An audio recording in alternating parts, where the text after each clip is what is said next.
Good afternoon. My name is Specialist Badak. I will be your instructor on teaching you topographic symbols on a military map. Today's task can be found in 071-329-1000. It identifies topographic symbols on a military map. The conditions given will be on a standard 1 to 50,000 unit scale map, military map.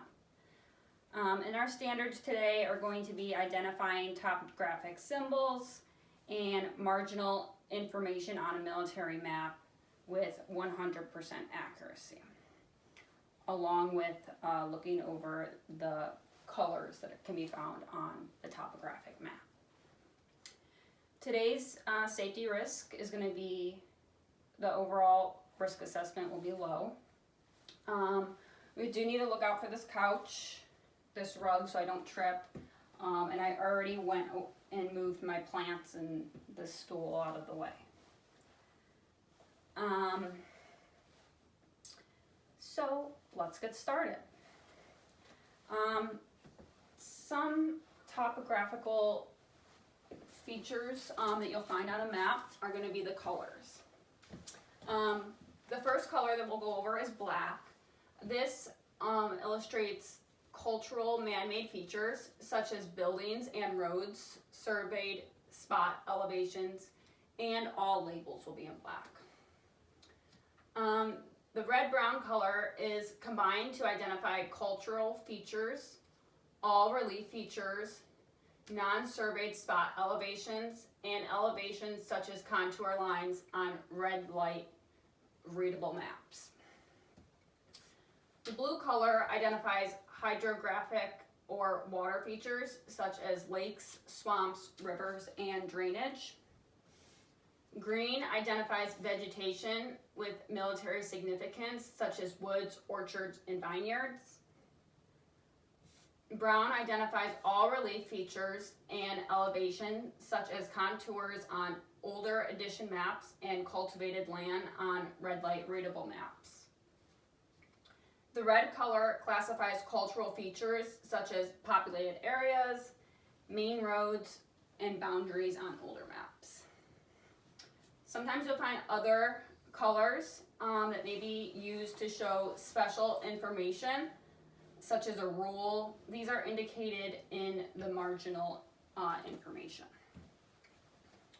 So just to go off of what I said with marginal information, down here is going to be the lower marginal, and up here is the upper marginal regions of the map.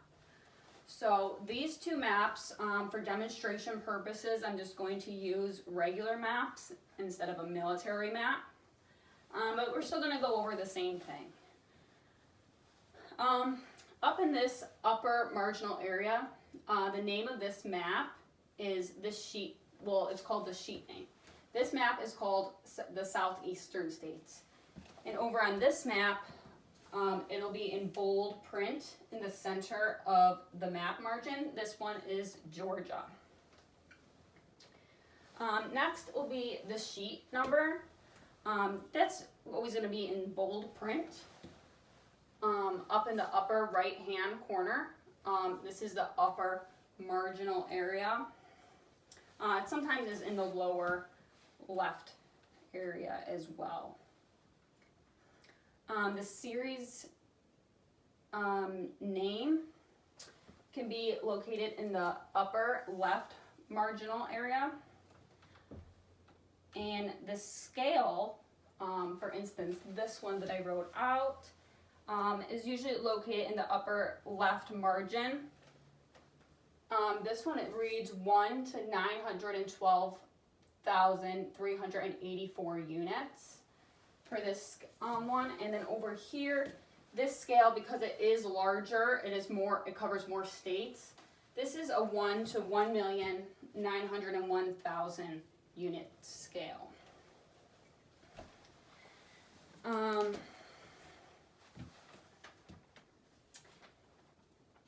And just like I said, just to reiterate, it can be in the upper left hand area or in the center lower margin.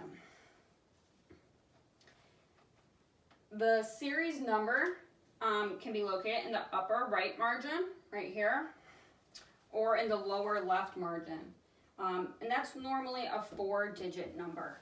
I will show you on my laptop that it can be what it would look like on a military map. So right here on the military map, it shows down here the edition number, and this one is 0003. This is a military map of Fort Campbell installation, and it's going to show you a few different, as you can see, like this is a circle with lines through it, and it will tell you everything that you need to know down here in your legend. So that happens to be an impacted area and a no-fly zone.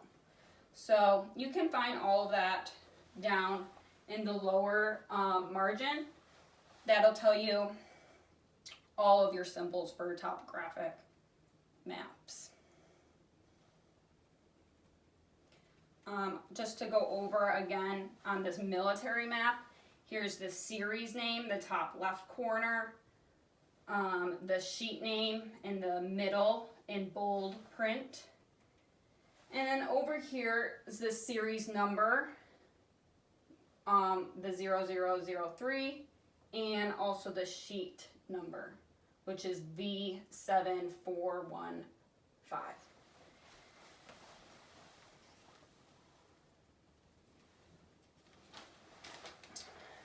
Okay, so we went over the edition number, the series number, the scale, and sheet names. So to carry on, we have the index boundaries. That can be found in the lower or right margin down here. We also will have adjoining sheet diagrams, and on maps of 1 to 100,000, so like a map like this, and larger, so actually this map as well, it's going to consist of rectangles identified by the sheet number. So just like these areas, they're in rectangles. You can find it over here as well. The elevation guide can be found in the lower right, over here, right margin. It says miniature characterizations of terrain. The declination diagram can be found in the lower margin of larger scale maps. And that's going to tell you what the true north is, the grid north, and the magnetic north. Next will be bar scales, and that's usually always going to be right in the center of the lower margin. It converts map distance to ground distance. So you want to look what they're using, miles or kilometers.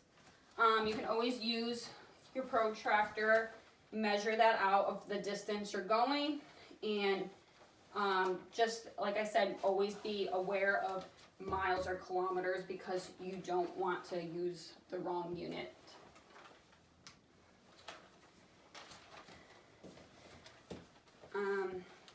Next, I'll bring out my pointer. So we had the bar scales in the middle, the lower region, and then there's going to be the contour interval notes, which is also going to be in the center lower margin. It's normally always going to be right below the bar scale. So that doesn't really change. These are always right in the middle. However, on other maps, you can find these scales. Like for this one, it's found right here in the legend. And that's right here in the middle. And over in this legend, it's over here in the bottom right corner.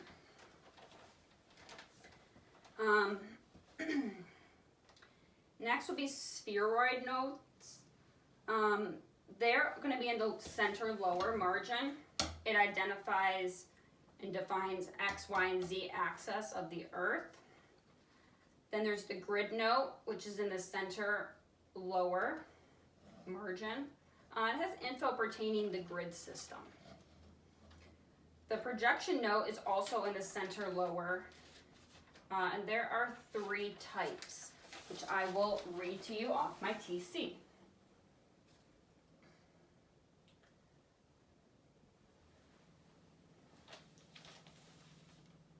And just to go over, it can be found in 3-25.26.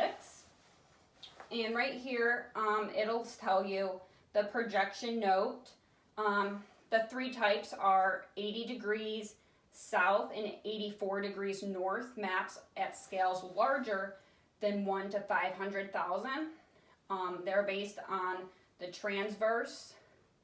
And then there's another type between 80 degrees south and 84 degrees north on maps of 1 to 1 million, which is a bigger scale like this. And maps of polar regions, the south of 80 degrees south and north of 84 degrees north at a 1 to 1 million unit on larger scales.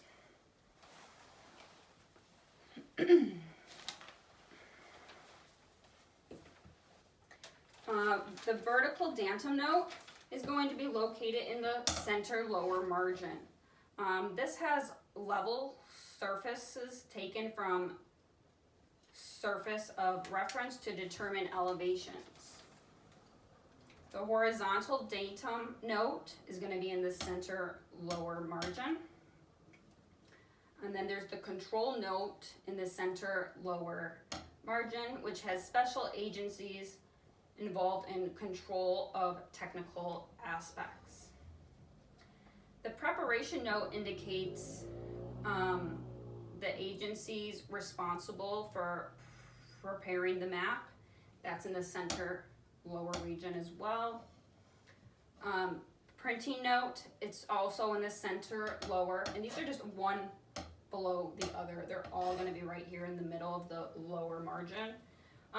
The printing note will show the printing of the map, where it was, and the date that the map was printed. There's also the grid reference box in the center lower margin. It contains instructions for composing a grid reference. Next will be the unit imprint and symbol. That's going to be on the left lower side of the margin. It identifies agencies that prepped and printed this map. And then the last one that we'll go over is the legend. The legend is very important on all maps. Now the legend is usually located in the lower left margin, and it illustrates and identifies the topographic symbols. Symbols are not always going to be the same on every map, so it's very important that you always look for the legend. That's probably the most important part of the map. So since I was going over my regular maps for demonstration purposes, I'm going to pull up some pictures that I have of symbols that you'll find on a military map. So for instance, this says principal roads, minor roads, vehicle tracks. They're all going to be in red, just like we went over in the beginning, the colors. Red is going to be main roads, and dashed lines can be vehicle tracks and minor roads. You can also see, like, they show pictures of airports and landing grounds, which we went over in the beginning on this map. That is what a landing ground looks like. It's going to be like blue, and it'll show you the area that, you know, air population and air control will be at. Now this should not be confused with blue. That obviously goes with hydrographic, like water and oceans.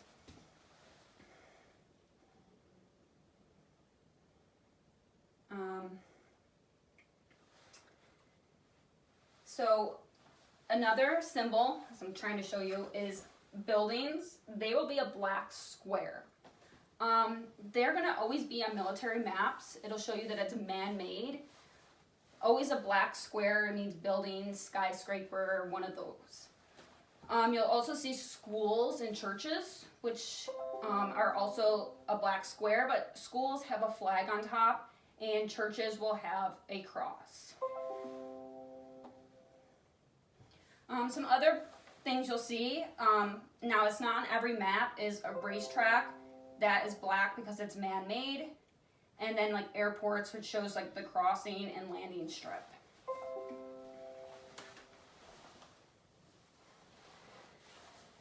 Now I'm going to hand out a quiz of the things that we went over today, which were just to go over again. There's going to be the colors, the symbols that are located down here as a hint, the symbols, and also the marginal areas. So here are your tests. I'm going to give you a few minutes to go over it. Take your time. If you don't have any questions for me right now, I'll let you start your tests. But I do want to say,